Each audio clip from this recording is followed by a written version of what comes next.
Hello, kumusta mga ka-59? Welcome back sa aking YouTube channel. Sa video ito ay pag-uusapan natin kung bakit ba may tickler ang mga security guard na katulad natin. Kaya't kung ikaw ay interesado na malaman, ang video ito ay para sa iyo. Kaya't panoorin mo hanggang dulo. Siyempre, bago tayo mag-umpisa, muli hinihikayat ko kayo na mag-like at mag-subscribe sa aking YouTube channel at pindutin ang notification bell para lagi kang updated sa mga bagong video na ilalabas ko. Kaya umpisahan na natin.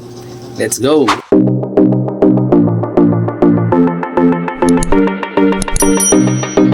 Bakit may tickler ang mga security guard?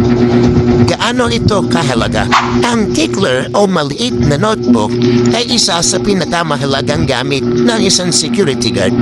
Ngunit madalas itong hindi binibigyan ng pansin. Hindi lang ito isang simple notebook. Ito ay gamit ng isang professional o simbolo ng isang security guard na handa makinig, patuto at gumanap ng tama sa kanyang tungkulin. Number 1, ginagamit ang tickler bilang talaan ng mga emergency hotlines or numbers, contact lists, reminders, quick notes upang mabilis ito magamit kapag may emergency.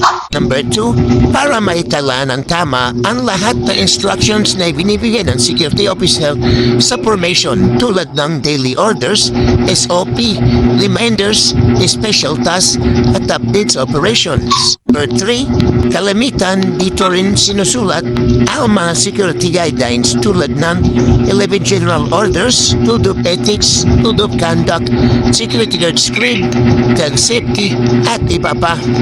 Number 4, nagagamit din ito para sa evaluation at inspections. May mga head ng operation na minsan nagtatanong kung alam natin ang mga emergency hotlines. Kapag may tickler, mas madali masasagot ang mga tanong. Number 5, record ng personal learning. Hindi lang instructions ang isinusulat sa tickler. Pwede mong ilagay ang mga natutunan sa iyong duty. Importanteng bagay na gusto mong i-improve. At ayun nga mga ka-59, sana nakakuha kayo ng idea kung bakit may tickler tayo mga security guard at kung gaano ito kahalaga sa atin. At ayun mga ka-59, hanggang dito na lang muna tayo.